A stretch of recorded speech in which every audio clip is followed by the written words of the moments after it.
I'm Andrew Hall, and this is Dead Hand Radio.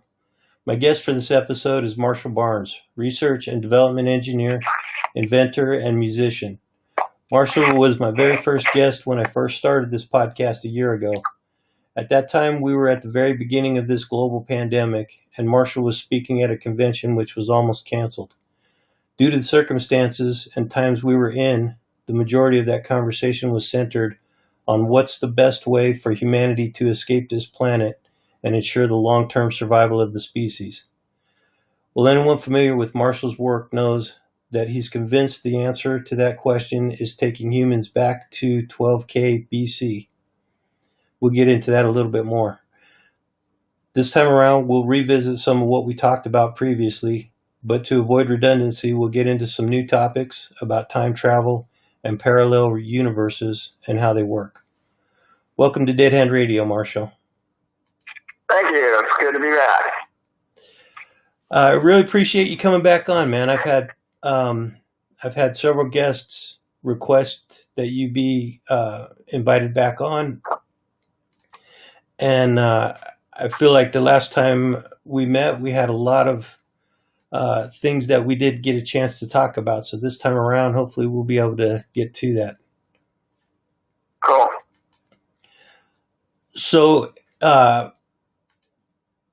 for starters, how about if we get some updates for the, and just for anybody watching right now that's wondering why Marshall's not on screen, he's calling in through a phone line. So it's just going to be me on screen with the slideshow that I've got to keep me on track.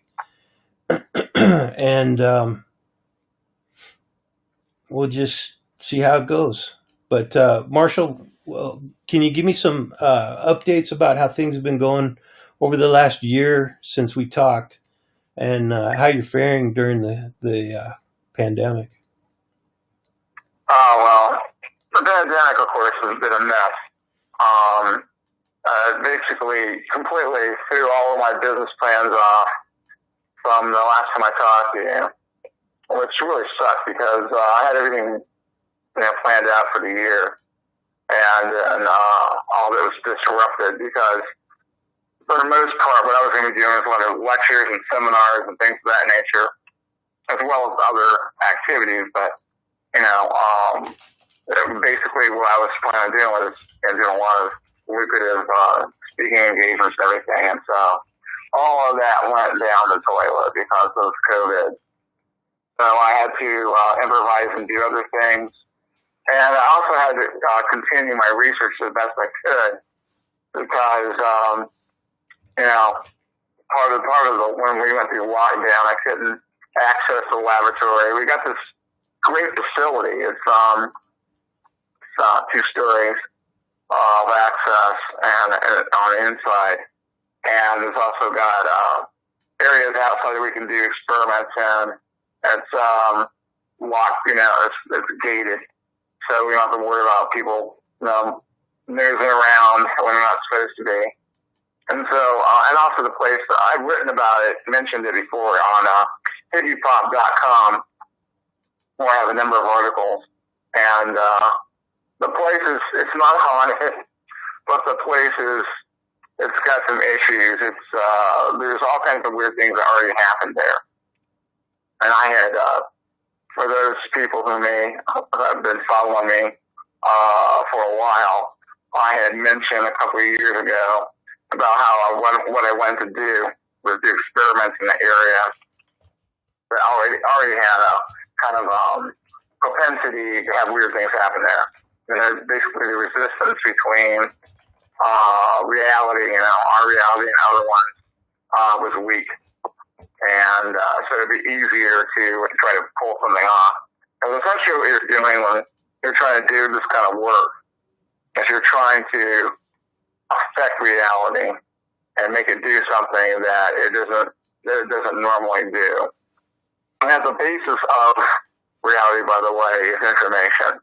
The famous physicist John Archibald Wheeler, who used to be at Princeton, unfortunately he's passed on now, but he had this idea called bits and bits. And what it was is that at the fundamental level, everything is information. So for those of you who are familiar with ideas about hauntings and things like that, there's this thing called like residual haunting, where it's not really it's not a ghost that's there. Well, what happens is that because the events that took place there, they got absorbed on some level by the actual structure of the building, and then it gets played back, and that's information getting played back. So because those things do happen, that gives you kind of an idea of the information-based part of reality. And the same thing with time slips. People will go along, and then they end up, in some location that's actually the way it was in the past somewhere, and at some time. And all that is, it's like they've gone through, and for some reason, the fabric of reality was weak there, and all of a sudden, they were in the past, but all that is actually it's based on information. Because the one thing about it is, in terms of time travel, nobody goes back in time. Okay, that doesn't happen. Time travel doesn't mean that you're reversing time. I see that a lot. People think, oh, well, you can't do time travel because you can't reverse time. Well, duh. It has nothing to do with reversing time. What you're doing is you are on a quantum level, you're causing into existence a new parallel universe copy of a different time period. And that's why there's no conservation of energy violation. That's why there's no entropy problems. Because that moment in time that you're in is a copy. And that copy didn't exist without you because you're the one that brought it into existence in the first place. So all of that stuff that, basic pedestrian physicists will want to argue about, the explosion of the conservation of energy and all this other stuff. It doesn't even matter. It doesn't even apply to it. And that's why. So because, residual hauntings and then be real, and I kind of separate that out from like a ghost running around because, that's where amusement and where entertainment is for lots of those ghost shows that you see on TV. And the thing is that they make those differences too. And the bottom line, you don't really know what you're talking to, what you're dealing with when you're in one of those paranormal circumstances. Like, they even talk, like some of these guys on their shows, they say, hey, if you run into like a little girl, you got to watch out because a lot of times it's something else pretending to be a little girl. So that could be true across the board. But a residual haunting, that's totally different. All it is something that's happened before that's getting played back.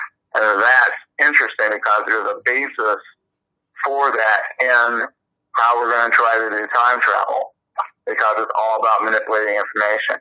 Same thing with synchronicity. I mean, synchronicity has to do with a meaningful coincidence, and how that comes about all has to do with information and the probability that you're going to be there to witness, whatever the synchronistic event is.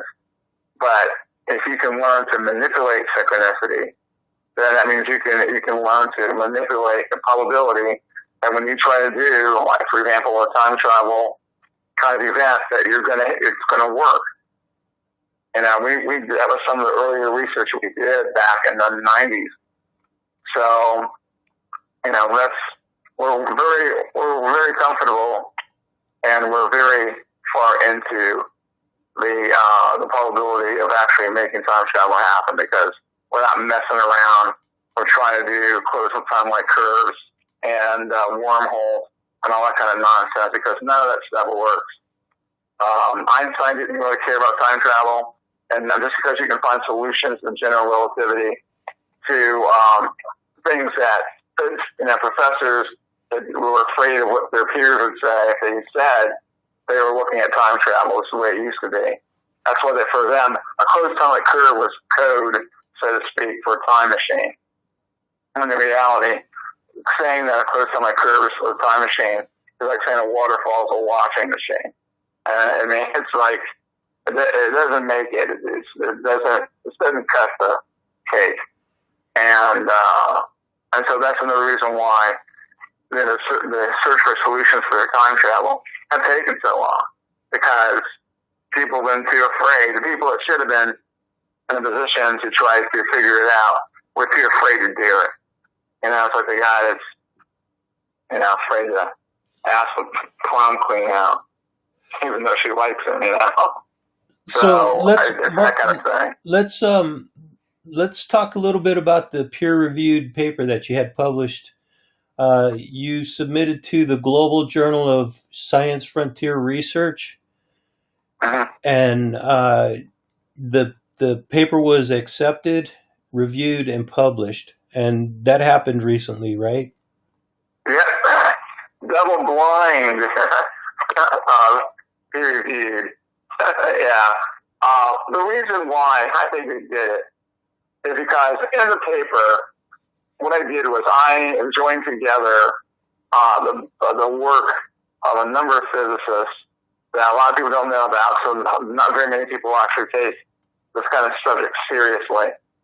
I mean, you can't get a Michio Kaku and learn this stuff because Michio Kaku is a relativist. In other words, he's you know, all hooked into Einstein's theories. And they're completely worthless for time travel, unless you have a space program.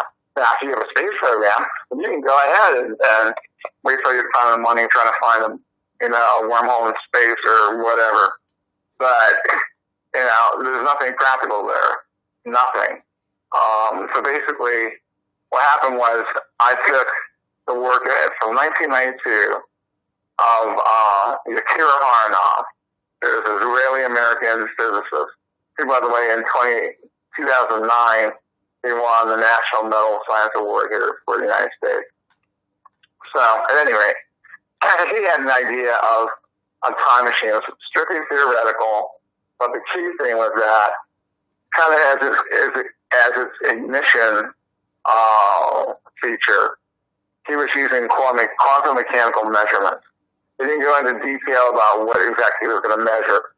So basically, he set up something where there's some little quantum mechanical event that could take place. And depending on what it does, it then triggers the rest of what you have it hooked up to. And in his case, he had this gigantic balloon, and this is where it gets dicey. The gigantic balloon inflates and deflates rapidly, like faster than what's expected in reality. But as it does that, for the person inside, it's changing the gravity inside in the interior. And essentially what's going on is that because of that was changing, his argument was that it was going to affect time inside. So you would get these time dilation effects going on back and forth as this process was going on. And essentially you can look at it as a principle of resonance. And if you are on a bridge, one of those bridges, and start jumping up and down on it, it's going to start, vibrating and moving around, and pretty soon it builds up, it gets out of control, Well, in this case, the out of control part would be when you had a significant event happen that affected the flow of time inside the balloon. So that was basically his idea. What I took was only the quantum measurement part, because I don't do anything having to do with relativity. I mean, it's still called anyway. And also, again, in the end, it's a waste of time. And as far as time travel is concerned, I'm not saying relativity theory is wrong or anything stupid like that. That's not my point. I'm talking about time travel. And to give you an example, when Kurt Gödel found time travel solutions were actually, to be specific, they were closed Helmholtz curve solutions in Einstein's equations for general relativity. He pointed out, hey, these things are in here, and Einstein wasn't very happy about it. But as it turns out, they only function if the universe is rotating. And it's not rotating, so, again, it doesn't really work, so nothing for Einstein to worry about. But he did not. It was on the record. He didn't like the idea that there is some way that you could go back in time the way they viewed it at that particular era. And so that's why I don't even try to connect Einstein with time travel. The things that people point to from relativity theory that have to do with time travel, or they apply it to that, they're not perfect fit. It's the wrong thing. It's a dead end. Don't even waste my time with it. And anybody that comes along and says, "Oh, time travel, well, we could do cosmic strings, we could do," shut up. I mean, seriously. None of those things are possible. They're only possible on a chalkboard, because you're not going to get a cosmic string. That was J.R. Gott's idea. It was J.R. Gott's idea. Frank Tipler's idea was this, initially he said it was an infinitely long cylinder, and then it's like, okay, wait, stop. There is no infinitely long cylinder. So it's not even really a solution.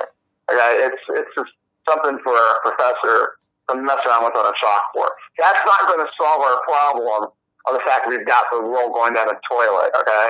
I mean, gun to your head, balls against the wall, time travel to the past serves a purpose, all right? It's to save our butts, because space isn't going to do it. Elon Musk can go to Mars all he wants to. It's going to be rougher than hell to survive on Mars, and there's all kinds of problems about doing it. I mean, you can overcome them, but guess what? Something happens on Earth and wipes out everybody. Then now you're stuck with a handful of people living on Mars, and then if something bad goes on there, they're screwed. So what kind of solution is that? So I kind of got off of the thing there. But back to my paper. The thing was, I started out with the Haunting, with the quantum measurement ignition, and then what I did was I proved that Rainer Plage, the German astrophysicist, was correct in a way that you could do an experiment that would prove parallel universes are real. And that's important, because my whole argument about time travel is, when you start to do the time travel action, a thing that's supposed to work, then how do you make that happen? And that would be because parallel universes happen, and you would be causing into existence a new parallel universe copy of the time period you want to go to. So being able to prove within my paper that parallel universes are real, okay, and when I say prove it, I did an experiment in there that showed how that was happening. And it matched up identically with the solutions for Rainer Plage's theoretical experiment that he came up with in 1992, that was 95, and it got published in the Foundation of Physics journal in 97. So then my next step was then to show how you could use all that to put together a time machine, and then all you had to do next was figure out a way to trigger into existence a copy of the past. For example, I think one thing I was going to say is that you have an object, let's call it a target, and it's sitting on your desk, okay, or somewhere. What you would want to try to do is you would want to change it so that that object sitting on your desk right now would then be translated to a copy of the past, and it would be there. So that's how it would switch. And that's based on John Archibald Wheeler's idea of the delay choice experiment on a galactic scale. Now, this is in the paper as well. He said that if some astronomers measured photons coming at us from a distant source, and there was some kind of large celestial body in the center between astronomers and the source, that by the way they did the measurement here, they could change the pathway of the particle took around that large celestial source. And this is something that's been out there for quite a while. I think it's since the 80s. And then when it was published, there was an article, an interview that was done with him. Tim Folger interviewed him for Discover magazine. And in there, he actually says that what those astronomers are doing is they're creating, actually, even if they change. He said they're creating a new path of that particle for that particle because of what they're doing now. And so basically, the only thing we have to do is figure out a way to make it switch so that, the target that we're dealing with is now in the past instead of where it is right now, the present. And that's it. You do that, it's done. That's time travel. Game over. And that's Miller time. So, but at least we know what we're trying to do, and that's the last step. So, so my paper got accepted because, I had all this stuff laid out, and we had the pictures of our experiments in action. There's very little to argue with, because what you end up doing is you end up arguing with John Kamal Wheeler and Rainer Plaga and Yukira Haranov, and it's not like, arguing with me. All I'm doing is taking their work and I'm looking at it and I'm going, you add these things together, this is a solution you come up with. And the reason I was able to figure it out is because I knew that the delayed choice experiment, which has been done on a small scale, and what you do is you have a particle go down some kind of a pathway. That's what set up your tube gut.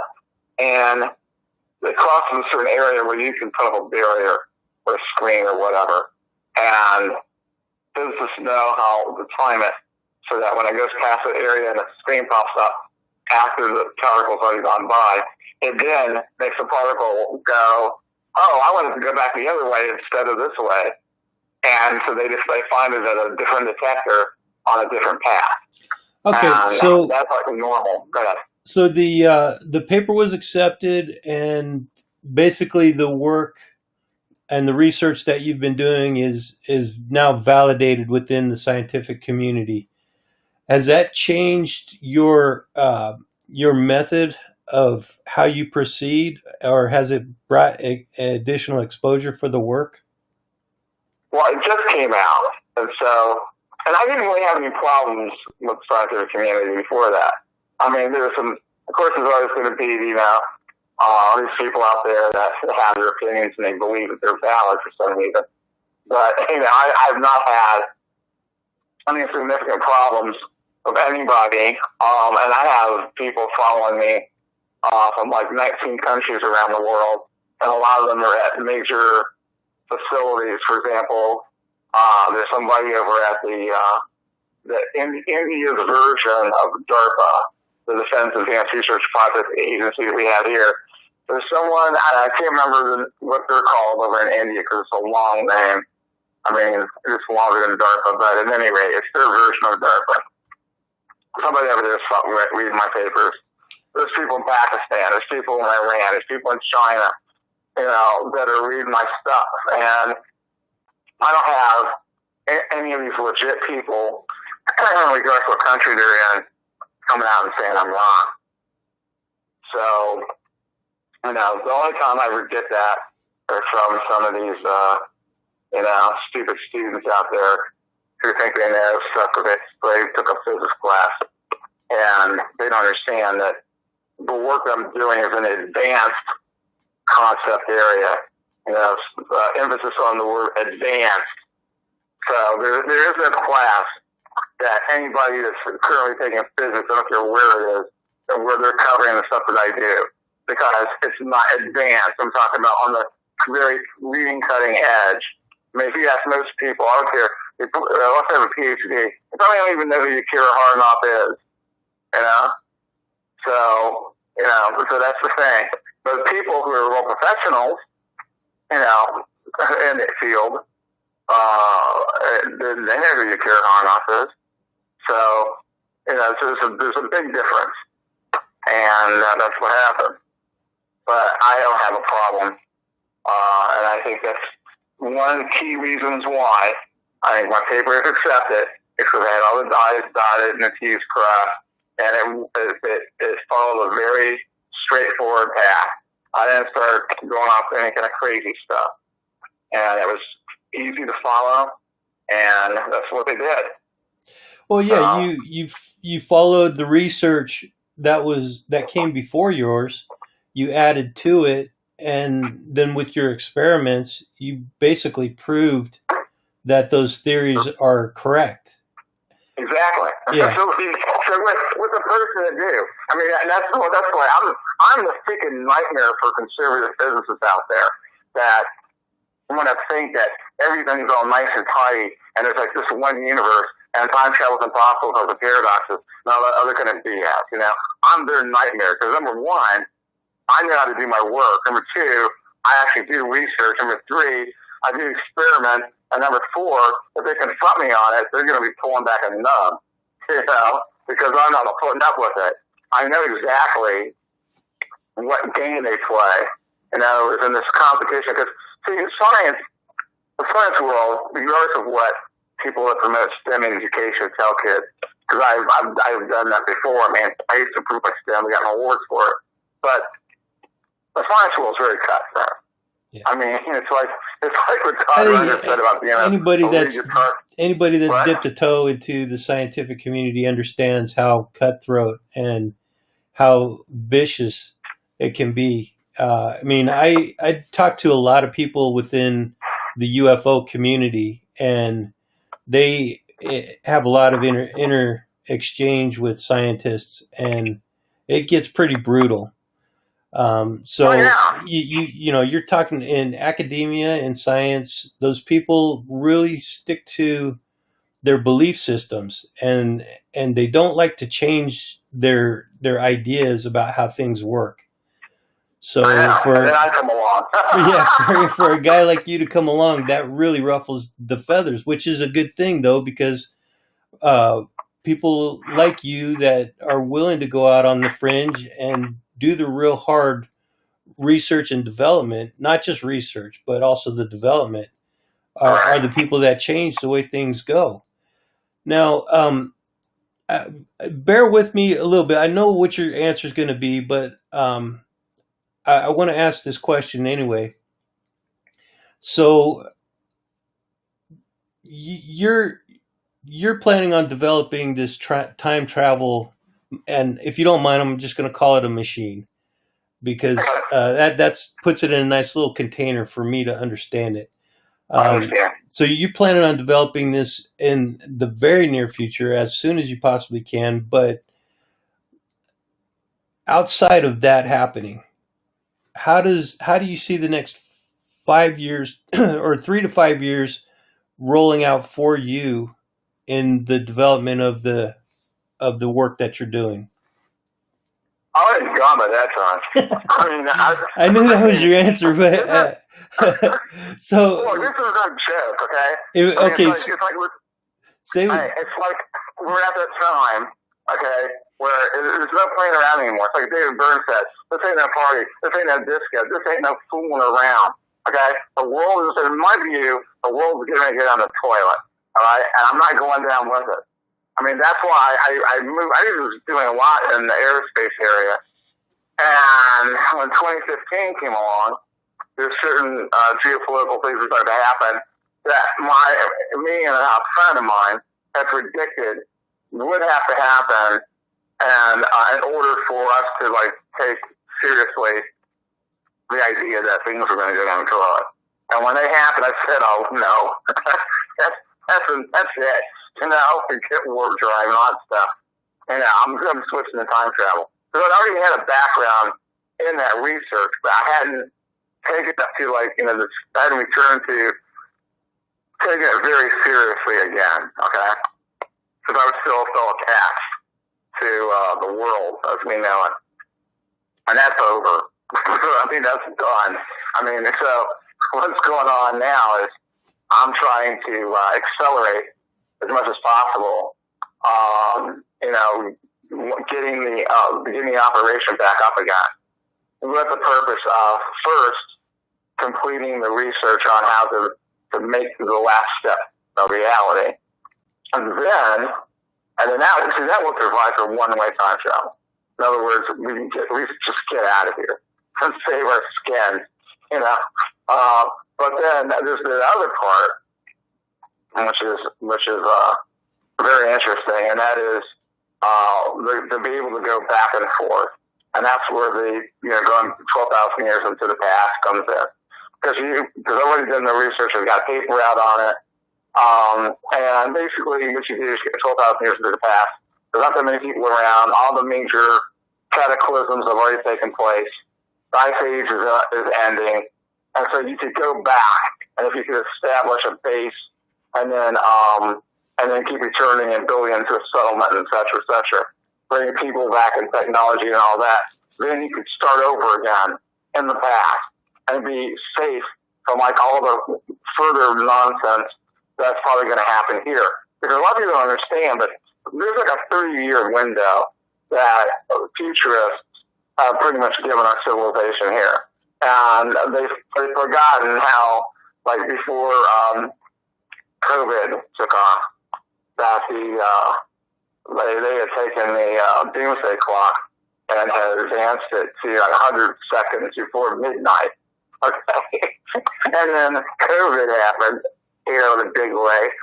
And we still have a high probability of getting hit by an asteroid. And we've already gotten more than one version of COVID out there. We have some other kind of pandemic. I mean, it's like, this is not good, you know? And for those of us who choose to do something about it, no, everyone can't.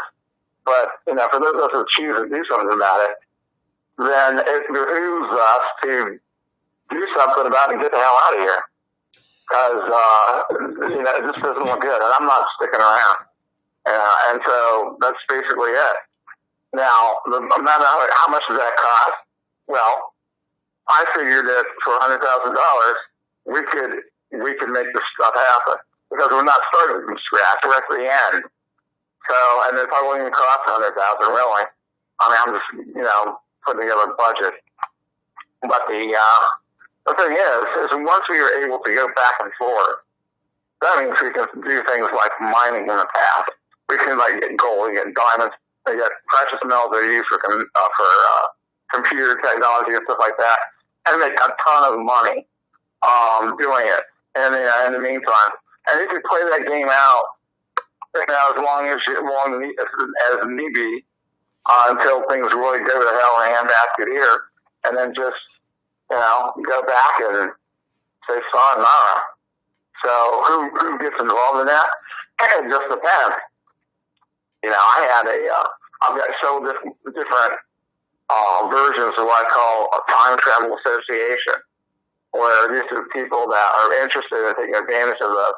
It's the same way you've got people that are interested in taking advantage of, you know, prepping bases. You know, you got these locations where there's supposed to be a safe house.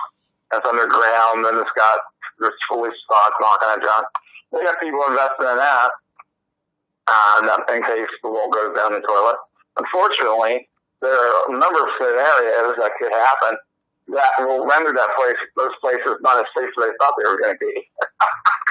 So, but meanwhile, those of us who go to escape and go to the past, we're 100% safe.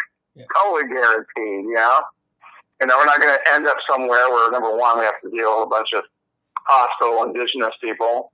But, you know, we're going to be the ones that have the best tools and weapons and technology. Anyway, no one's going to want to mess with us if they do discover us, which we've expected. We have our contingencies for that and how to handle it.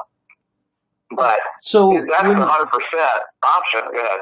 When you're there's a ton of questions that I have about what you just said, but I'm gonna stick to my script and stay on track. But when you're gone, after you've gone back to whatever, I know what the time frame is. We'll get into that in a minute. But once you're there, who has control of the technology now that you're gone? All right. Okay.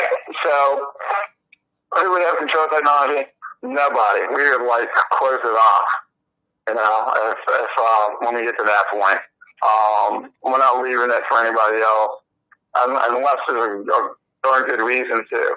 I said there's always a point whereby the U.S. government could get interested in something like this. Okay, because there's a whole scenario. Well, hey, guess what? You could do this, and you could start over there. It's better than any contingency they have for some kind of extinction level event otherwise. And, you know, the United States could run the entire planet, okay? and not have any enemies that they got to worry about. You know, I mean, they could really do that. Be the number one power in the world on a global scale with no China, Russia, any of that, North Korea, none of that stuff to worry about. You know, so, but hey, you know, I've released that information out. Had anybody give me a call. Mm-hmm. So, hey, if they don't want, if they're not interested in that, what the hell, I don't care. Because on a personal level, I just want to go to 1971 and retire. So, you know what I mean? So what you're saying, barring anyone with a great big pocketbook or the U.S. government coming in and buying the technology, but still allowing you to go back to 1971, that technology, once you're gone, is going to be shut down and dismantled and gone. Well, what I'm saying is, unless the government has it, because other than that, there's no purpose for leaving it for anybody else, and that's what they wouldn't have to do it anyway. I'm sorry, go ahead. No, so I was just clarifying that point that, but before you go back to 1971, your plan is to help other people who want to escape to go back to 12K BC. Is that right? Right. Okay. That was my plan, because everyone kept whining about, well, we want to go to somewhere, but they wouldn't want to go to 71. You know, and like I said, I'm not interested in trying to run a time travel tourist business. So I started thinking, well, time travel to the past is the ultimate way to preserve humanity. Going to space is not. I mean, it's what people are used to, so I think that's all it is. But I mean, I didn't think that time travel was a viable option. But if you consider that it would be, it pulls a leg on its space. That's for sure. So, you know, all the things that you have to worry about, it's like producing your own food and worrying about radiation shielding, all that other nonsense. You don't have to worry about any of that. You go in the past. You don't have to worry about anything like that. That's assuming that you can take the technology back with you, right? Why wouldn't you? Well, I don't know. I don't know. Well, I'm saying this is a science fiction, and you know there isn't anything that would bar you from taking anything with you, and it depends on how we decide to do it in terms of the going back part. There's a number of different things that we have to look at that would determine how that would function. But the idea is that we could be able to do it. And see what that means is you could take satellite technology back, launch satellites to the surface, put them up there, have a monitoring station. I mean, they're going to control this whole freaking planet. And it would be incredible. All right, but the U.S. government seems to be interested in messing around with all this other stuff, and and I'm not. This is not open to any foreign government. I mean, I'm not selling this to Chinese or Russians or anybody. What I do with them is every time the Chinese or Russians make an announcement about some kind of military technology that they think that they're going to come out with to basically make them, a bigger power than they already are. I sit around and inside of 5 minutes figure out how to defeat it. Because I got a long background in weapon system design and things like that. It goes back to the early 80s. I was recruited by a company that was, I've been told it was a cutout for CIA.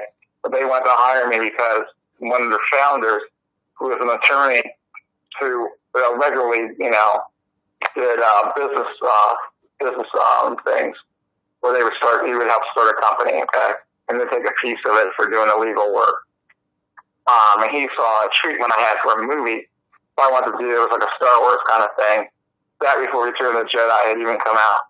And he was fascinated because the weapon systems that were in this movie made so much sense. And in some ways were either possible then or almost possible. And he said, well, look, I could raise money for you for your project if you just work for us. I got this military contractor that wants to start doing weapons, and they got this one thing, and I want you to take a picture, not take a picture, but look at this picture of this thing, and tell me if you could stop it. He told me all the different things that we do. So can you stop this without using conventional military weapons? Like, could you go to the hardware store or hobby shop, and could you stop this thing? And then give me 5 minutes. and he had to take a phone call. When he came back from the phone call, I said, yeah, this is what I would do. I get one of those big model airplanes they've got, and I would attach some kind of Molotov cocktail to it, and I would just fly it into it and crash it and set it on fire, and then all the sensors would be knocked out, and then it wouldn't matter whether else it had. I can't say anything else about that because as far as I know, it's still okay. Well, classified. let's back off of that topic anyway, Yeah. because that's less to do with the topic at hand. Sure. So, but if it's possible to take time or technology back to any time in the past, and we'll get into the parallel universes a little bit more later on. But for right now, let's stick to the time travel part of it. Could you take the time machine back to a time in the past so that you could continue going back and further and further in time?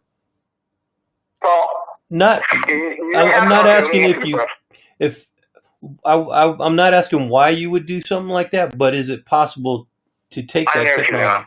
Okay. What I'm trying to say is that, one, part of your question stems from that stupid idea about you can't, a time machine won't operate prior to the point that it was invented. Okay? And that was all based on, a lot of people run around and they think they're really smart why they say that, when they say that kind of thing. But what they don't know is the origins of the idea are what I said before about a time machine it's actually a closed time curve. Where physicists were using the code, we're using for code, closed time curve is for being coded for time machine. And that's not a time machine. I'm sorry, it just isn't. Okay, my question was more so.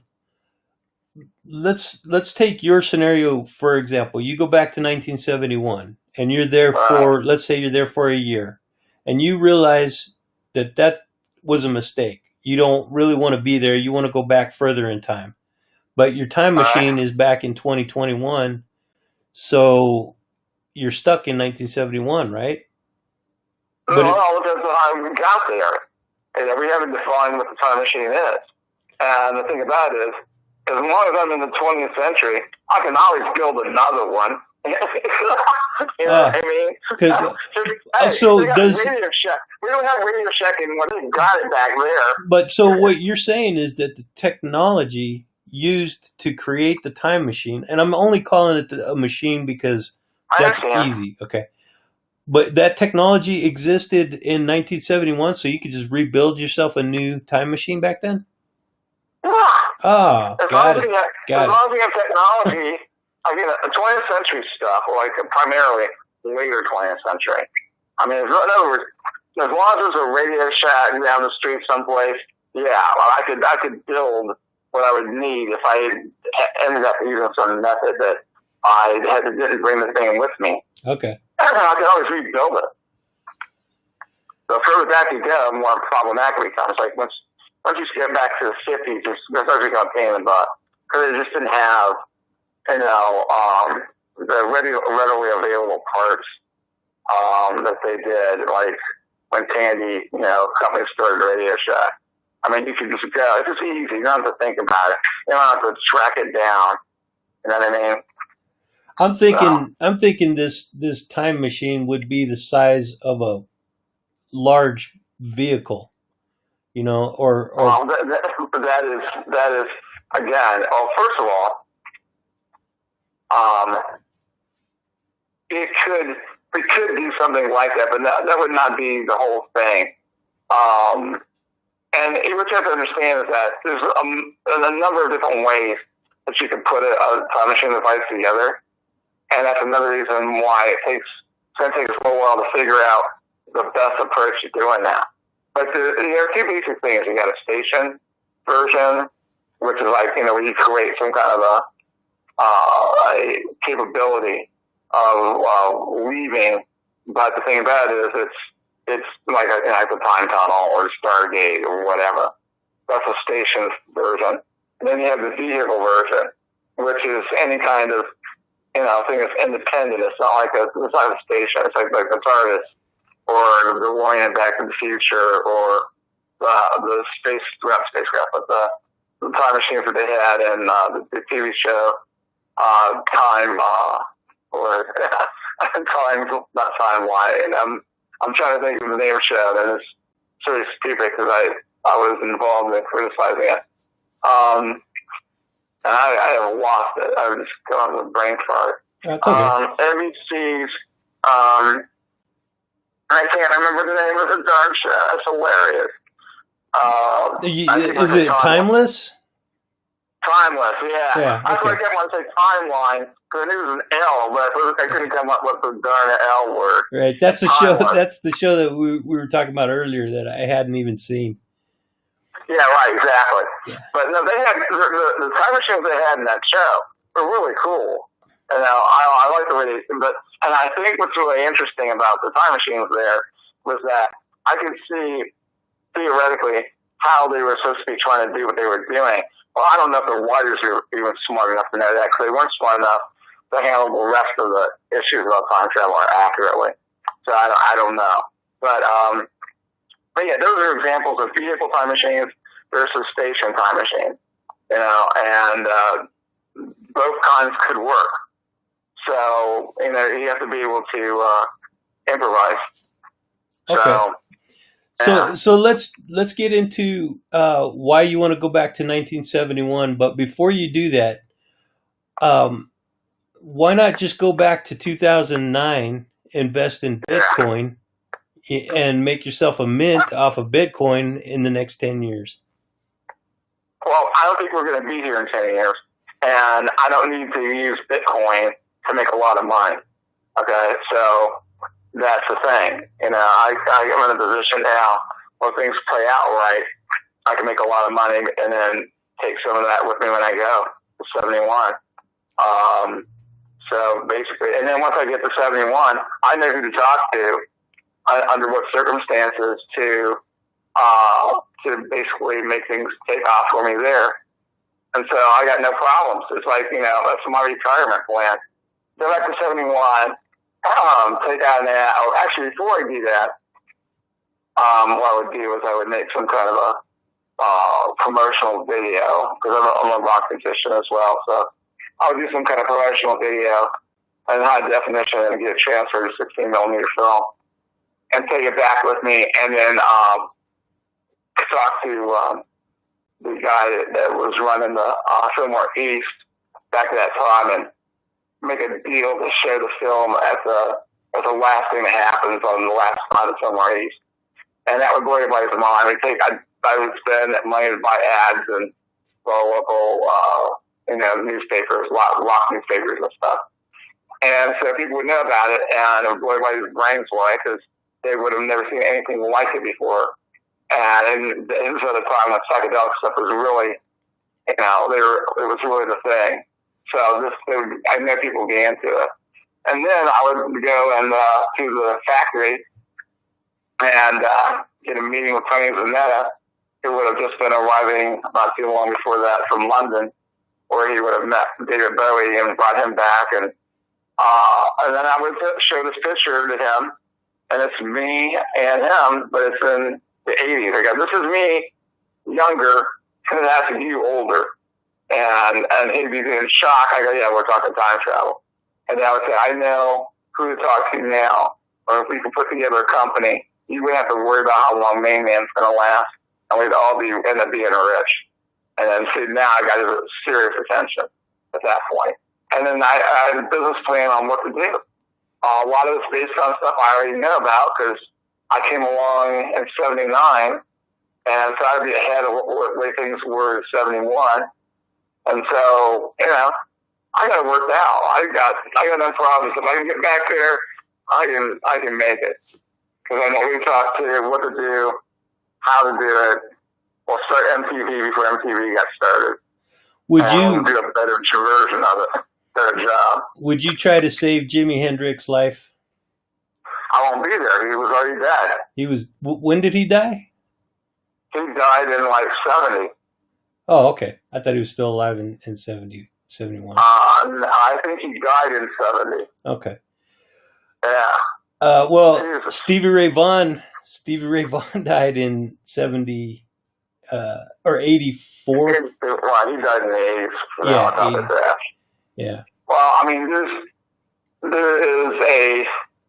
certain things that we can play around with, like, who do we need to save, you know? And the game that you're playing there is you don't know what happens if they didn't die. Right. So, it becomes kind of like, you know, what happened? For example, I know there's certain things that I would change on a flip. Okay, here's it. Somebody I would say Anwar Sadat. I would prevent his assassination because I think that would be really good. Plus, we would take out the guy that was partially associated with that event, who ended up in the future becoming the number 2 guy, and then eventually the number 1 guy for Al Qaeda. So yeah, that's something I would definitely make sure that didn't happen. Mm-hmm. I remember when it happened for the first time, or originally, and so I know exactly what to do to stop it. But that's a game that you gotta wonder about, and how far do we take this stuff, and what are the ramifications? And sometimes you just don't know, and so that's just one of those kind of deals. So now you're let's talk a little bit about the idea of time travel tourism. And I know you don't want anything to do with that, but that space tourism is becoming a viable reality. In the very near future, people are going to be going into space basically whenever they want to. If you have the ability to send people back in time, are you able to bring them back to this time? Well, eventually, that's what we want to do as a moneymaker, is be able to do that. And that's how you do your mining operations and all that kind of thing. Yes. You have a way, basically, after I reach a certain point, I can probably get the rest of the money from a mining company or something, and just sell them the rights to, all the gold in this one spot or something. You know what I mean? So, but I don't want to get into sending people back for tourism. I really don't, because I've seen a lot of the questions that people ask, and it's just like, my God, they actually want to be involved with sending people back that are like that, also on such a pedestrian level. I don't want to turn it into a business. And there's all kinds of liabilities and security issues that come up with it. Terrorists are going to want to try to get access to it. So it's just, I'm tired of working. Not that I'm lazy, but I've done a lot of stuff for a long time. I'm not as young as I sound. And I just want to really just go back to 71 and just kick it and hang out with Andy Warhol and those people and make a bunch of money with Paul Canner out in California, started MTV before it gets started. Because he had an idea back in 70 about, the idea of wouldn't it be cool if he had a cable channel and it played music on it. And originally he was thinking about music videos per se. He was talking about psychedelic stuff, of course. Paul Canner started at Jefferson Airplane. He's San Francisco. So that was his idea. That's why I think he'd be into this, what I'm talking about. It's like, hey, I know how to do this. I know the mechanism. I know how to get it started. And the guy that I would meet with, Tony Panetta, is this guy who actually already had produced Simon and Garfunkel and the Velvet Underground and all that. And he ends up getting a deal with ABC to do a special thing on radio. And then from there, he wanted to get involved in television, but then he ended up having a heart attack and dying. So the thing is Zanetta knows this guy. And so I go to Zanetta after I reveal to him that we're talking about time travel. Our having already happened. That's how I got there. And then we go to this guy who's a producer, And we tell them, look, you need to go see the doctor because you get this thing off your heart. And we'll pay for the appointment. You need to go. And then when you find out that we're telling the truth, you'll love us forever. Yeah, so that's how we get him involved. We saved his life. And then we're off and running. I've already looked at the business arrangements and all that kind of stuff that you would have to do something for real. I've already done it for that particular circumstance. So,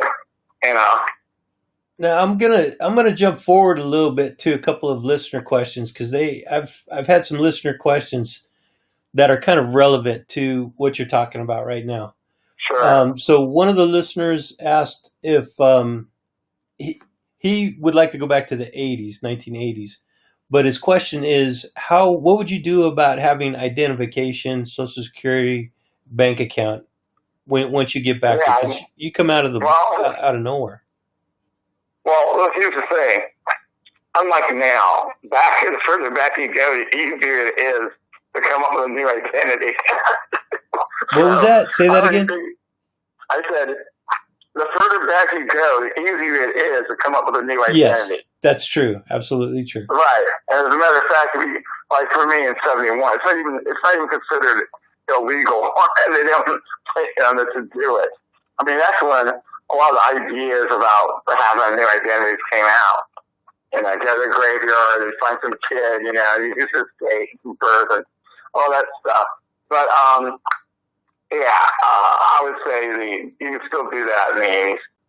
So that wouldn't really be a problem. But it's something you have to figure out. But the other thing is, it's like in the movies. Like, for example, look at the case of Highlander. That guy, he had all these things he had collected, and as a result, he had a lot of money. Yeah. And he played that game about the identity thing himself. But that's how he kept going. So, those are the kind of things you have to know how to do. That's just to deal with the day-to-day crap that you got to deal with. But it's easier back then than it is now. Definitely. So that's the thing you have to. But for people who are young and don't know anything about what it was like back in those days, they think that all the stuff we have to deal with now in terms of IDs and stuff. They think that's the way it always was. But no, it wasn't. It wasn't always like that at all. That's another nice thing about going back then. Things are a lot more simple. Now, would you be able to take back some seed cash, but it would have to be from that time period, or just straight gold, gold and silver? I have a source for old money that's from that time period, okay. But then also what I'm going to be taking back, diamonds and stuff like that that can be sold, on an incremental basis so nobody gets suspicious. Because you can't take a lot of money with you. Yeah. Because it's just not going to be the same, because of the dates and all that stuff. So that's one thing about it too. But once you're there, you're going to have some knowledge that will help you attain wealth pretty quickly, right? Oh, that's true. Oh, yeah. I mean, I just explained that one scenario to you. Yeah. I mean, what happened with me is in the late 80s, I was spending a lot of time in New York, met a lot of good people, but the problem was they were all near retirement or something like that. So, like, right now, most of them are probably dead. So, the thing is, I know who to look up in 71, because I met them already, like, in the late 80s. So, I know who to talk to. I know who's cool. I know who's connected to other people. And so, I have no problem. Then the next few questions from listeners gets into parallel universes, so we'll dive into that right now. All right. Does the time machine create a parallel universe each time it's used, or do those universes already exist and you're just dialing them up, kind of like the Stargate? Right. Now, good question. They do on a certain level, they already exist, but that's on an academic point of view. what happens is, from our point of view, being there, what happens is that we're creating that. It's a result of what we're doing, which would be affecting the past. And so, because that's what we're doing, we're getting a new parallel universe copy of that time period with us in it. Okay? So, you get the entire package. You're not like going there. All right? You're not going to a new parallel universe. Because once you're talking about like, oh, I'm going to go to this parallel universe that was in the past, that's where the skeptics say, oh, you're violating conservation of energy and you're reversing the flow of entropy and all this other kind of stuff. And that's not really the way it works. And we know that from experiments I've done that are linked to retrocausality. We get, for example, laser hits. Okay, let me first set this up. All right, we're firing laser pulses. Like bam, bam, bam, bam, bam, bam, bam. Okay, so the laser pulse is hit a beam splitter, and part of the pulse is split in half and is reflected to a detection area where like a wall, and you can see the laser hit. The other one is transmitted on and goes through what we call a shutter system. A shutter system is like basically there's a ramp. What we've been using is this electric fan with blades. And the pulse goes through, sometimes it bounces off a blade, but for those times the pulse makes it past the blade before it comes down. And it does it for the right timing so the blade comes on like almost right behind it. Then that causes a retrocausal reaction. And then we get a hit in the detection area when there is no laser that's been fired. Nothing shows up on the camera because we film all of these. And then we like go back frame by frame. So we will get a hit, but we don't get, and nothing has been fired on that in that tape, in that sequence. And we're talking about laser, okay? We're talking about laser pulses. They're happening on a macroscopic level at 186,000 miles per second. So if we see one part of it, we should be able to see the rest of it. And so what happens is that we don't get the rest of it. There is no rest of it. There's just a hit. We set up a test where we had a mirror, so the mirror would show us everything that was happening in the laser activity area. And we never saw anything happen when we got what we call anomalous hit. In other words, a hit without a cause. There was nothing showed up. We thought maybe a pulse would appear out of nowhere and then hit the detection area. No, we just get the hit in the detection area. And that also proves a very important thing, which is John Archibald Wheeler's idea of the participatory universe. And his position was, there's certain things that we could do. You could qualify them as asking questions or interrogating, whatever. But then the universe would respond with some kind of answer. And so what that shows is that when we mess around with this retrocausal stuff, what happens is that when we get the answer from the participatory universe, it's just, in other words, it's like, if you do this, and then this is going to show up over here. And that's all we get is this showing up over there. But there's no process in between. There's no travel. And that's important because when you talk about time travel, there is no travel. It's instantaneous. So there's nobody getting, it's not like the TARDIS. You So get the TARDIS, and it's flying down through the, in my mind, like it kind of translates like if you are rewriting reality, you're existing right now in 2021, you activate this machine, it rewrites the reality, and now you're in 1971. Right, there's no rewrite. What it does is spit out a new version. Okay. It doesn't change what happened originally. It creates another copy. And in that copy, in this new copy, I'm in it. Whoever the time traveler is in it. Right. So there's no rewrite. There is no, I got to make sure people understand that. All this idea like, oh, well, we come back and we're going to change history, or we're going to, none of that stuff happens like that. That's science fiction stuff. What happens is you get a new version that is an original new copy of that time period with you in it. There is nothing that's brought to it. Like in other words, there's no transfer from the present to the actual past that happened before. That doesn't happen. it's like another copy of what happened before, but with us in it, so we've changed it. It's like adding a new voice to a tape recording. You know, for example, you cut a record, you make a recording in the studio. And so now that was the original one, okay? And now what happens is you decide you want to make a new version with somebody else singing lead. And so you get the tape out, and then you add this new voice to it, and that's another one, okay? So that's what that time travel is like. So if when you activate the machine, are you like, can you change the location of where you are the reality is being created, or are you going to be in the same location that you were before, just at a different time? Okay, I understand what you're saying. Now you can change the location. That's what we're working on. We want to be able to change the location and have the thing, the object, the person, whatever. They'll go too. They will be translated. So that person, actually, it's not so much changing the location. It's changing where that target is. Right. So that target will disappear, from the perspective of people that aren't involved. And then they will reappear in a new copy of where we want them to go. Right. Okay. Yeah.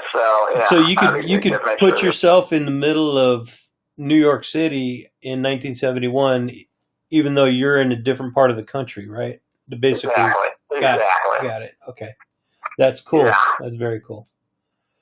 Now with the parallel universe, are those variations of our universe? Are they exact duplicates?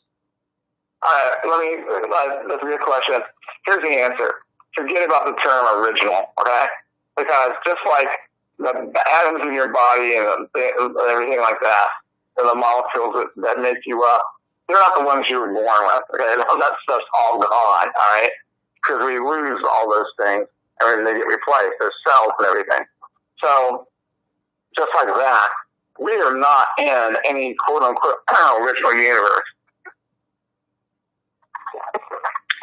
So, yeah, we're not in any original universe. So, that's just a situation that we don't notice that things have changed. And that's what's really weird about the experiments we've conducted. And the way we know that we're not in the same universe is that hit happens with no cause. There's just a hit there. And that's telling us we're someplace else. That hit is kind of like the time traveler.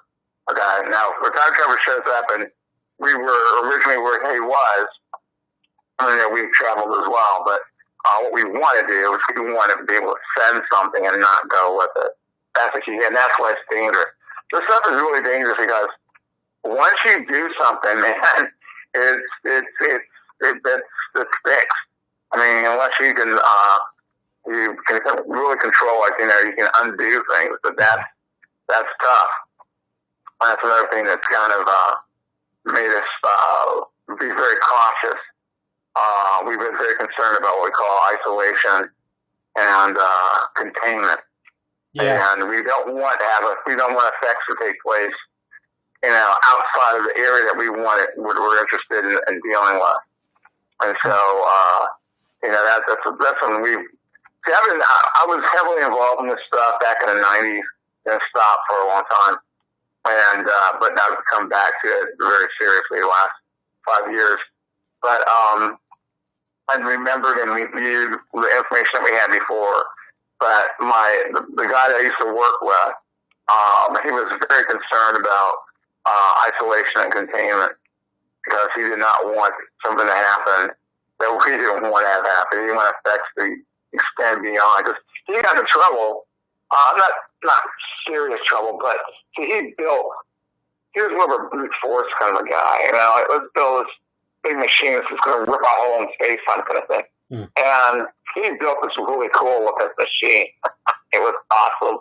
And it had all these like heavy duty gauge like wires that went around certain structures that it had.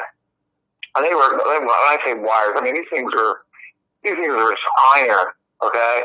I mean, iron coil. I mean, because they had to handle so much voltage. There was a chair on top of it.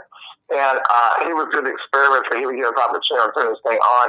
They had these DC electromagnetic fields that would start vibrating.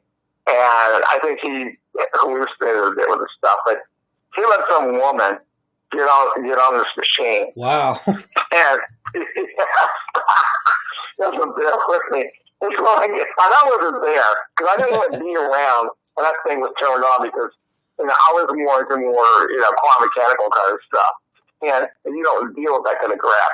You don't have to worry about that kind of stuff. But she was on this chair on top of this thing when he tells me she had an out-of-body experience, okay, and then later on she would dream and it would happen again.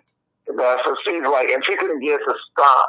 And she was threatening to sue him over it.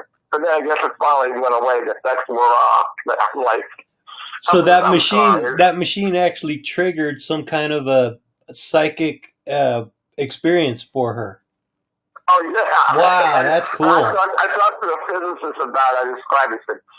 Well, he's got these two pyramid shapes that are connected at the base. And along the axes, he's got these, LED coils. He's got, I think, how many batteries, how many DC batteries power in this thing. And I asked the physicist about it, what would happen, because this was like years ago. And he said, well, it would probably send up some kind of an energy, not a field, but I can't remember. He said energy was shooting up from the top of it, and like just kind of keep going. I mean, I can't remember all what he said about it exactly, but it was kind of like, whoa. But the problem with this machine was every time he turned it on, he said that something would go wrong. He said he turned it on one time and some truck had a major accident outside the building. So going back to what you originally said, you want to put a lot of emphasis on containing it so that it doesn't get out of control. Because the last thing you want... like that, but that's just when we're concerned about doing things that might spill out and beyond the boundaries that we're dealing with. Right. The whole state of Texas ends back in 1971, right? Right. We don't want that. Right. Yeah. All right. So the question that I was asking about the variations of the timeline or the parallel universes, right? Are there? Well, it's kind of a speculative question, and if you don't mind, I'll just ask it, and you can try to answer it.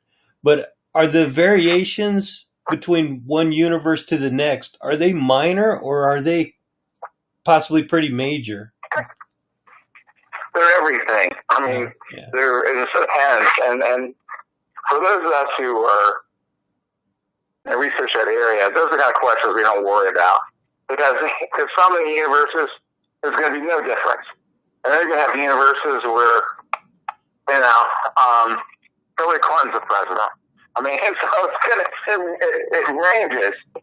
And the only thing you really worry about is where you are. You can't be concerned about what's happening in every freaking version of the universe because there's a near infinite number of them. So you just don't worry about it. And there's no way to know exactly all of them, but there's a near infinite number of them. I mean, I know, for example, there's a parallel universe where Trump didn't win against Hillary, so Hillary was the president.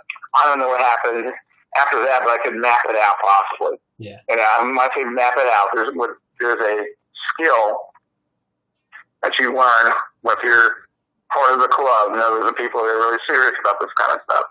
And you sit down and you get an iconography. And it consists of... Are you talking about remote viewing? Huh? Are you talking about remote viewing? No. If I talk about something, I'll say it. I know what remote viewing is. I know all about it. I'm not talking about remote viewing. I'm talking about sitting down and figuring out what the probabilities are of a particular universe, okay? And how you do it. It's called mapping. And you figure out, okay, who's going to be president and how would that have happened, and and as a result, what does that mean, and so forth and so on. So I mean, like for example, you were asking me the difference between universes. I noticed one where Hillary got elected. So we would go, okay, so what does that mean? So we would have to look up everything if we want to do an intelligent version of it. We'd have to look up everything we could find about Hillary and who was in with her at that time, who was she likely to appoint in these different, cabinet positions, all that kind of junk. And then you can start playing games like, okay, so how would that affect, like, Russia? How would that affect Libya? And then you start to put together the details of what that parallel war would be like, And so that's how you come up with these answers if you're serious about the question about what the difference is between, parallel worlds. But the thing about it is there's so much stuff you can toss in there. That's why those of us who take this seriously, we don't do that unless it's going to be, have something to do with something that matters, to us now or whatever. Because otherwise, you can be doing that all day long or all year long. So you just don't think that way. There is no original universe. And it's except what happened at the Big Bang. And right after the Big Bang happened, the universe are splitting off then. Right. So, So if one of the listener questions went along with that, this listener was in the U.S. Army stationed in Germany in 1987 and 88. And he was wondering if he would encounter a copy of himself at the same base in Germany if he was to go back to that time. Yeah. He would run into it. Here's how it works. He would go back in time and stay the same age that he is right now, and he would find a copy of himself at the base, the age that he was then. Yeah.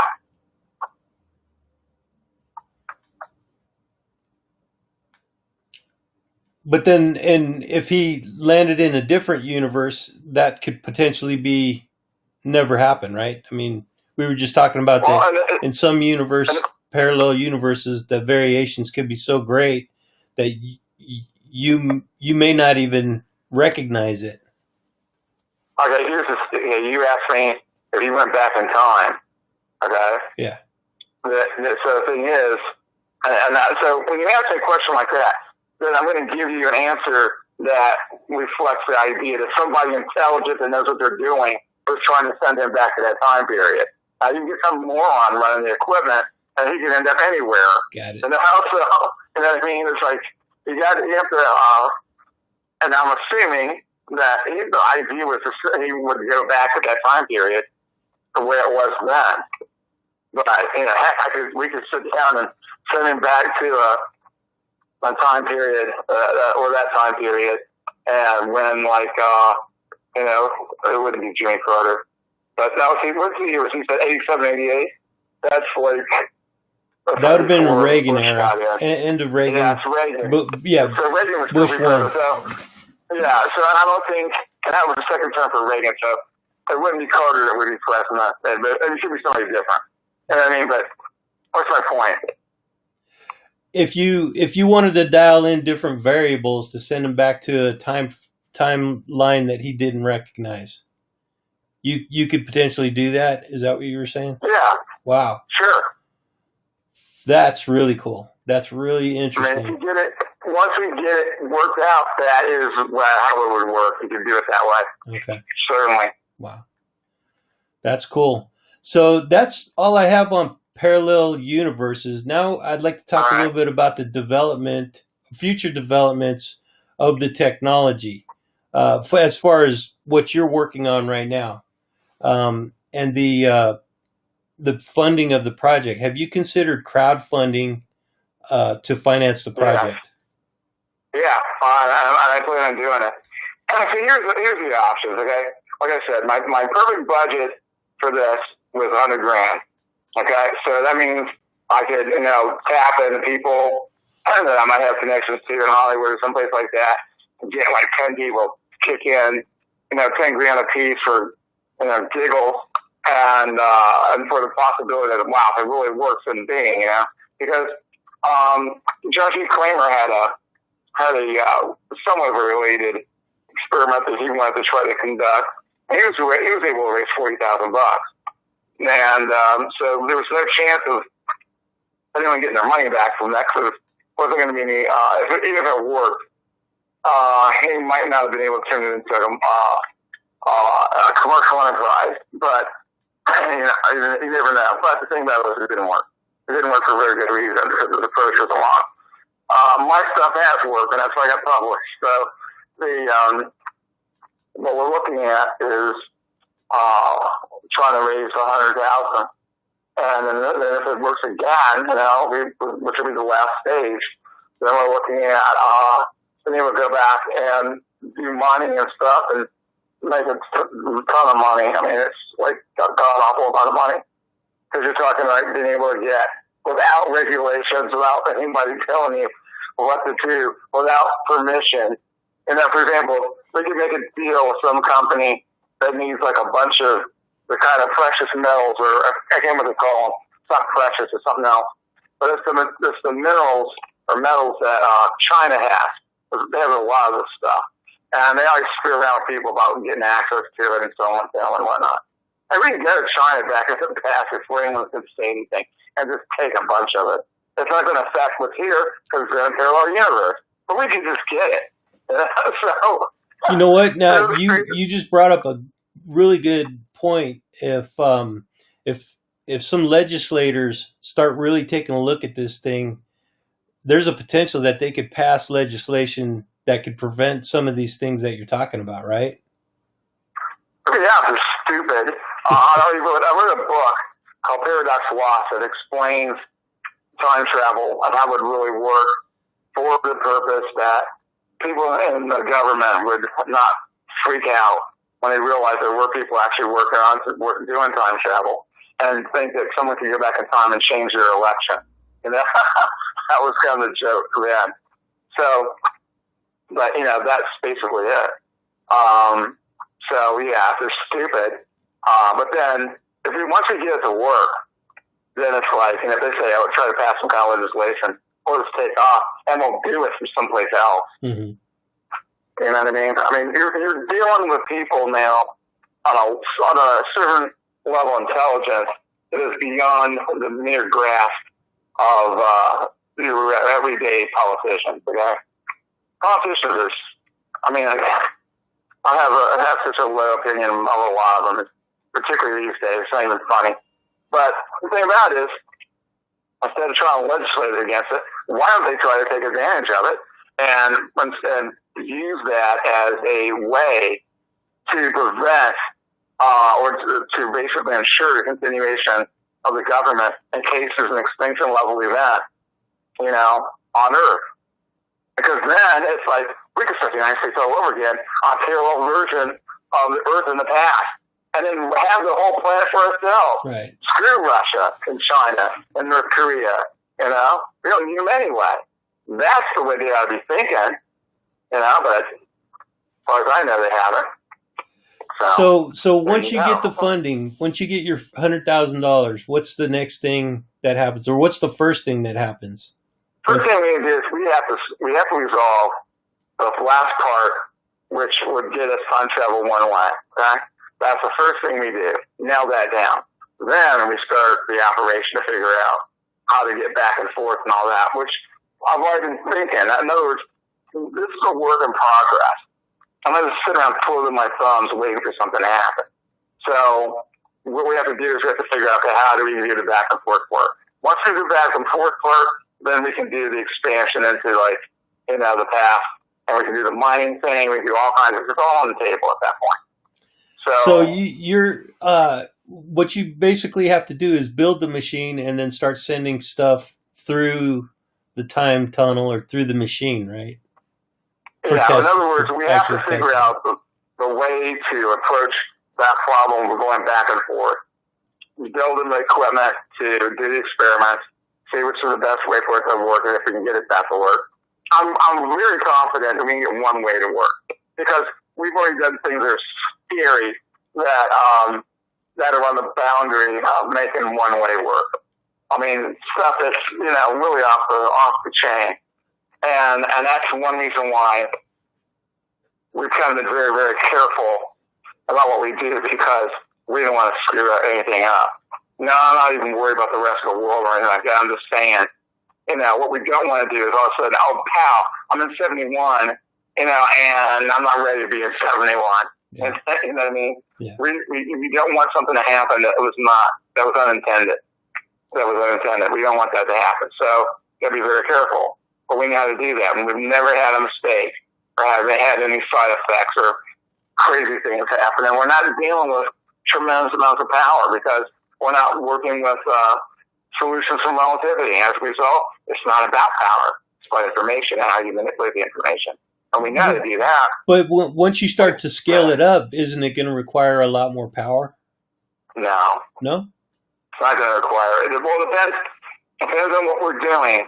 But if we want to do a station, we don't know for certain yet, but there's a good chance that we could do a station type approach and not have a lot of power. Now, my problem off the top of my head is I don't know how we would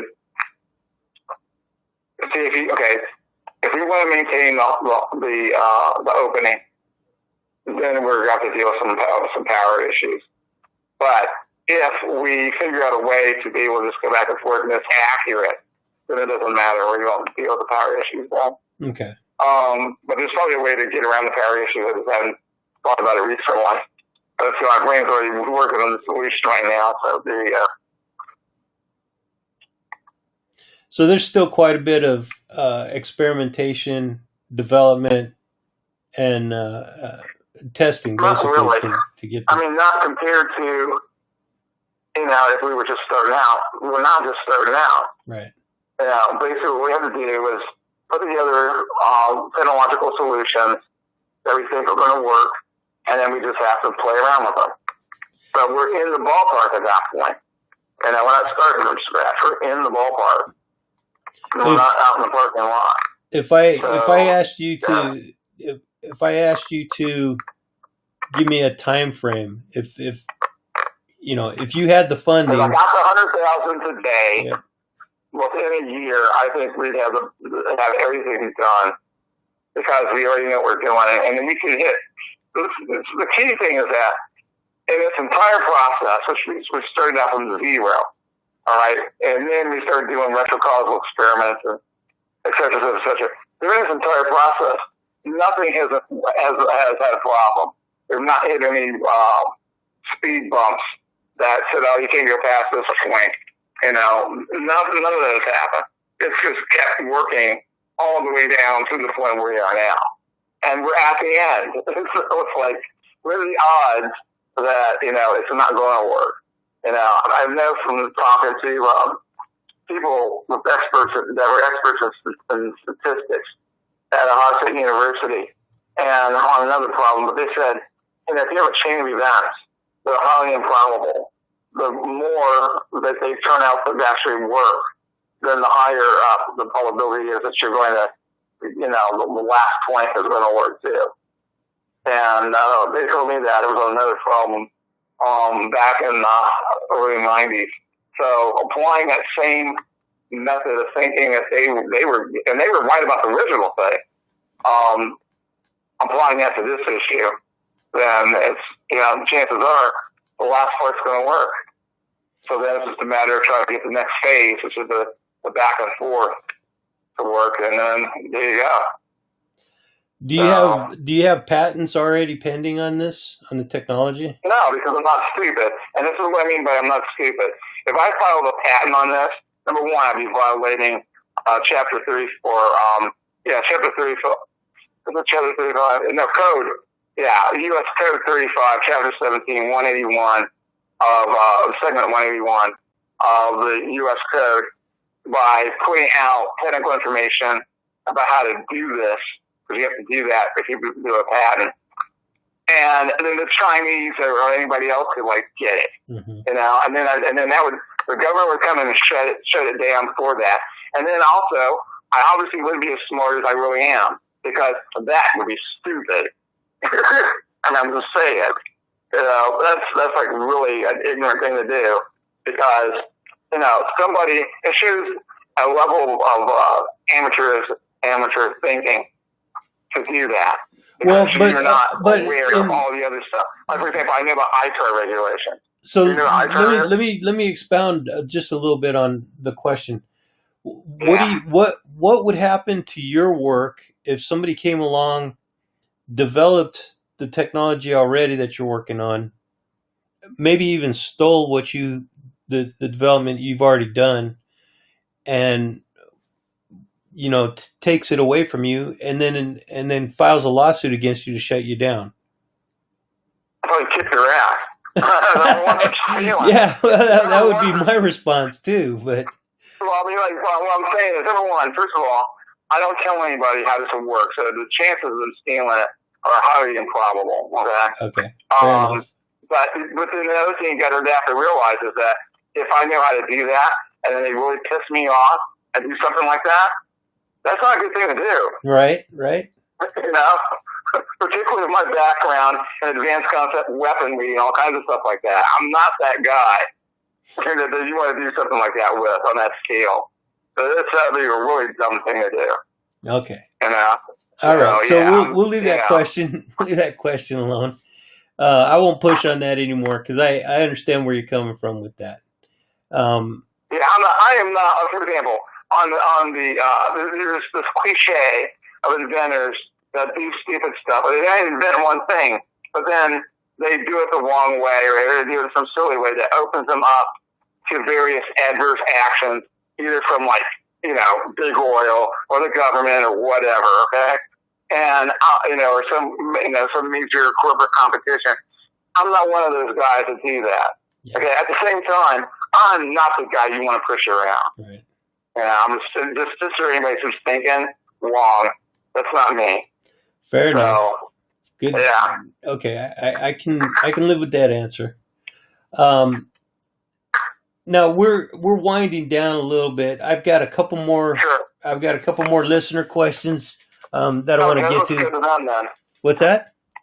I said, let's go to them then. Let's get the listener question then. All right. And so let's see.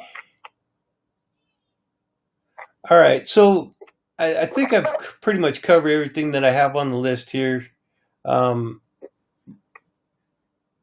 Other than the paradoxes. So we talked a little bit about the paradoxes. One listener kind of detailed some of those paradoxes that are in existence. I'm just going to name them. Closed. You don't have to. I can answer it very easily this way.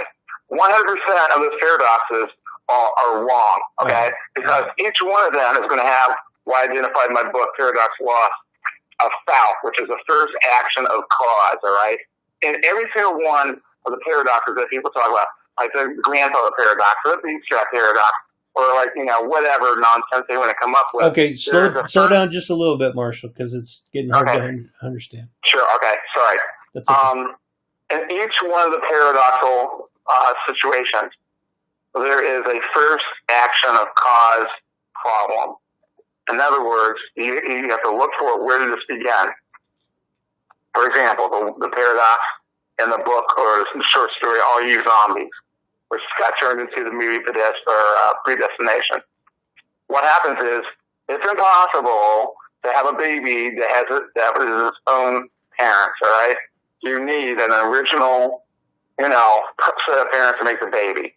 Time travel doesn't solve that problem. In other words, just because you did time travel doesn't mean that you come up with some unique scenario where that would happen. It doesn't work that way. And because, as I identified, in the real world, if you do time travel, you're creating a new parallel universe copy of a different time. All right? There is no loop. And predestination is a loop. And if you follow that using physics, you end up with what they call Cauchy horizon, where any energy going around that loop will be amplified, and it will get so big that it ends up destroying the loop. So all those stories, all those scenarios are junk. You can throw them all out.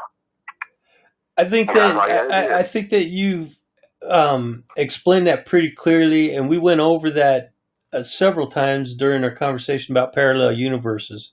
I think the Okay. parallel universe, um, is it a concept or is it a theory? What is the parallel Oh, no, universe? the parallel, it's, okay. The formal name of it is the relative state interpretation of quantum mechanics. It's otherwise known as the many worlds interpretation of quantum mechanics. Okay. It's an interpretation of quantum mechanics, meaning that it looks at quantum mechanics and things that happen and interpret that data a certain way. And it says, well, if these different things happen, then this means that parallel universes would be possible. That's what that interpretation says. What I did, and this is why it's important, is I looked at the retrocausality, delayed choice type experiments, where scientists and they interpret it as like, oh, you do this, and you've changed the path of a particle. You changed what it did, even though it already did it. And I'm saying wrong, that's going to violate the Copenhagen interpretation of quantum mechanics, and you never deal with that. So if we deal with that, then what's the solution? The solution then would be the many worlds interpretation, which means we're dealing with parallel universes.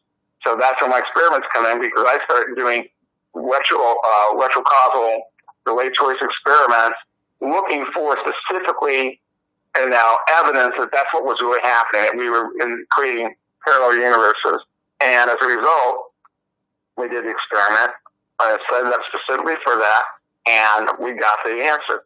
Where the answer was we were creating parallel universes, and they matched the predictions by German astrophysicist Rainer Plagge, who set up a theoretical experiment and said, this, if you do this, and you should be able to get this type of result, a discontinuous, anomalous result that would show that the actual result was coming from a parallel universe. And that's the kind of stuff that we got. Bingo, parallel universes are real. Mm-hmm. And that's what the paper that we talked about earlier set out to explain. Got it. Okay, cool. Mm-hmm. Well, I wanted to keep this at about 90 minutes, and we're a little bit over that. I apologize because I know it's late in your part of the country. But before I let you go, I want to give you an opportunity to let people know how they can learn more about your work.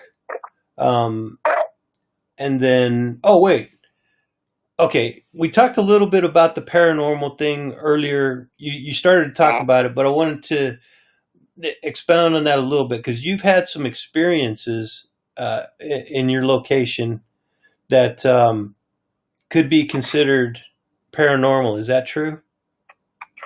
Well, yeah, people when they read about that, there's an article, and unfortunately I can't remember the name of it, but it is the most recent article that I have at higgipop.com. That's HIGGYPOP.com.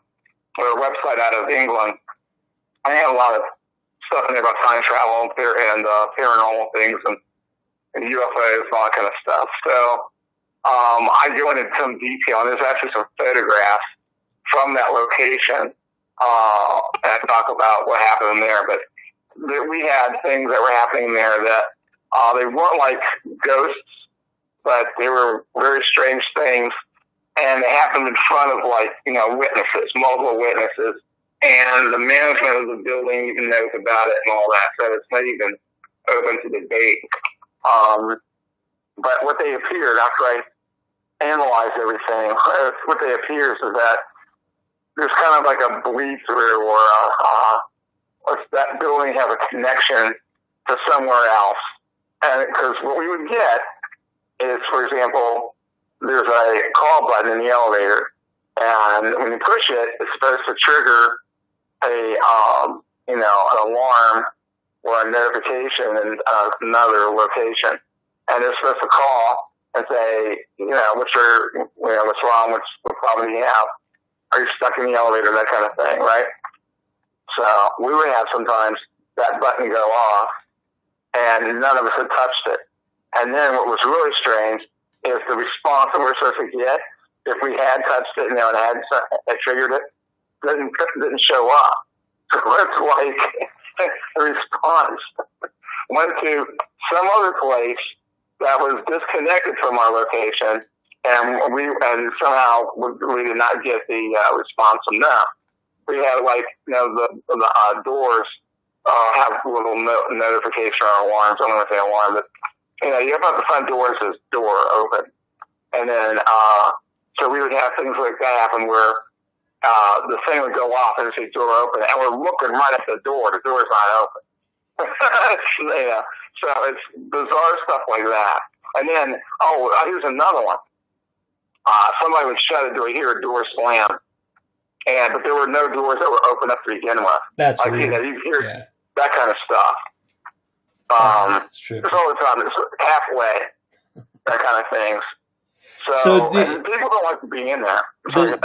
Does that seem to you like maybe some of the experiments you're doing is creating some kind of a rift or a bleed over? No? Okay. Because because the experiments I have been doing didn't even happen there. So the ones I'm talking about didn't even happen at that location. We plan on doing them there, but the stuff that I did, we didn't even do that stuff there. Okay. So it has nothing to do with it. That place is just a weird location. And like I said, other people know about here. People who don't like to be in there. Mm-hmm. There was a woman who was an assistant manager, and she was up and quit her job one day. I mean, just didn't even want to talk about it. But it's a weird place. It is so freaking weird. I could go on and on about it, so I know we don't want to talk about it, but I'm just saying. That's okay. So, we could. So if anybody wants to read that paper, did you go more into detail about some of the experiences? Yeah, and it was an article. It was at iggypop.com. Mm-hmm. I can't remember the name of it, but it was done. It was the most recent article, I believe, that I did there. I have a number of other articles there as well. But let's look for the one about, because the pictures of the inside of this building looks like a storage facility or something. But if you have, go to Iggy Pop and look it up. If you remember, just mention it to David and see if he could send me a link to it, and I'll put it on the show notes. Yeah, okay. That sounds good. Now, if you want to talk a little bit about your Time Travel for Science Fiction Writers course that you've started up. Well, I haven't. It's an idea. I haven't actually started it yet. But it's a situation where I'm going to make available teaching or consulting with writers so they understand how to write science, time travel science fiction that's accurate. Because more and more people are learning the real way things would work, and they're getting very frustrated with, reading stuff that's just like, ass backward. And I found out that was a reason, in part, why Timeless failed. I knew it was going to fail. I predicted it. But I've heard it from other people. Yeah. And that was a big, everything about that show was okay except for plot lines where they were making all the screw ups. And the attitude of Sean Ryan, who was the co-producer and showrunner. We got into it on Twitter. It was funny. I won. Well, I think it's a great idea for you to offer your consulting skills and knowledge to the science fiction community. Yeah. I'll post it somewhere where they can get a hold of me, because right now I'm not ready to do it. But there's other dudes will look out. There's I might write an article about it. I know. They can check out my material at vocal.media and at academia.edu. And there's a lot of times I'm doing things on Quora.com. And I'm trying to think what else. It's vocal, and then I think it's pretty much it. But I'll probably write an article at vocal.media about the course, because it's something that I think there'd be a demand for. Definitely. Once people really understand why they need to learn how to do it. Because there's a lot of people who they just understand about time travel, and there's so much misinformation, both from the scientific community and from the Hollywood and the pop science community, that it's clueless. So, but if they were to come up with something that was really accurate, wow, that would be really good because people would notice, and then that would make it a big deal. Well, yeah, it would make a big difference in science fiction to have accurate science represented in the time travel subgenre. Exactly. So good. Well, keep me up to date. When that comes out, and I'll help push it out to them. Now, if somebody wanted to reach out to you and get a hold of you, they could contact you through Quora. And ask questions, right? But is there any other way that you would like people to get in touch with you directly? Well, part of the problem is I restrict that quite a bit because right at this point I don't have the time, to deal with a lot of people. Got it. And so I'm really, really super busy, and I have to raise my level of productivity because of all this coronavirus crap going on. It makes it harder to work.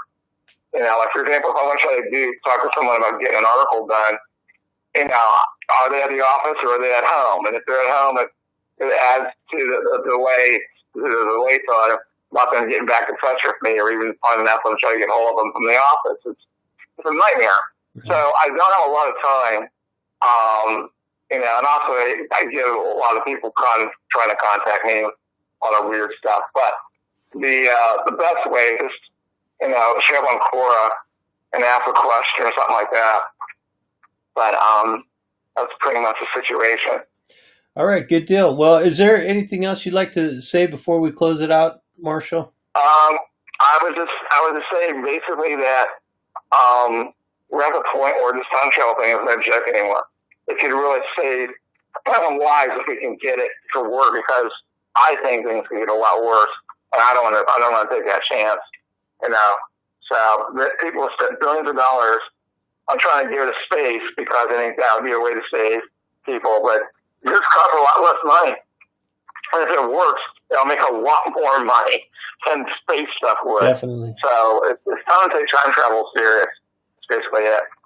I agree. I think that it is a viable solution if the technology can be developed. It's an absolute 100%, like you said, survival of our species. So I'll do everything I can to help you get the word out, Marshall. And thanks a lot. I appreciate it. Yeah, I appreciate you coming on here and sharing your knowledge. And let's put another pin in it and revisit this in 6 months or a year from now and see if you're still in this timeline or if you've transferred over to the 1971 timeline. All right. Right. Sounds cool. Right on, Marshall. Sounds good. All right. Thanks a lot. I appreciate it. Thank you, man. Appreciate you. Take care.